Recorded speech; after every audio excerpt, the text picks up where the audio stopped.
صحابه تپوسو نو بیا ورته صحابه فرمایي چې یا رسول الله د ابراهیم علیه السلام سنت خودی خو فما لنا فیها یا رسول الله موږ د پاره پکې څه دي نو یې فرمایل بكل شعره حسنه په هر یو اختبانه یو نیکی ده قالوا فصوف یا رسول الله حضرت که ګډي ګډ داسو قربانی کوي نو د دې وړه بس صورت حال وي قال بكل شعره من الصوف حسنه د وړه په هر اختبانه دغه شانته کې عمل له حسنه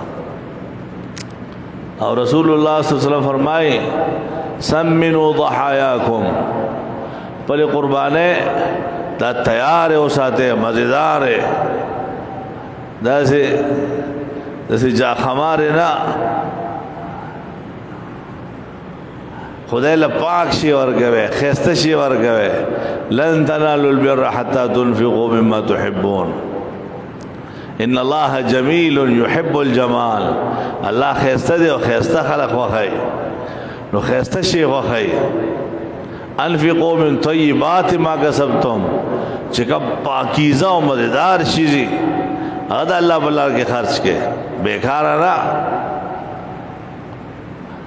ځکه بیکار خورت کیږي او خسته شی به قبليږي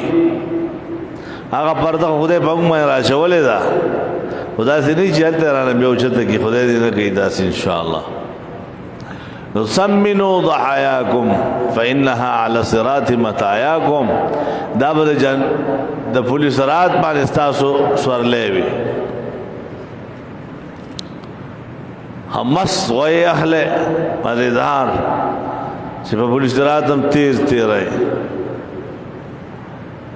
داغه ثواب هغه اجر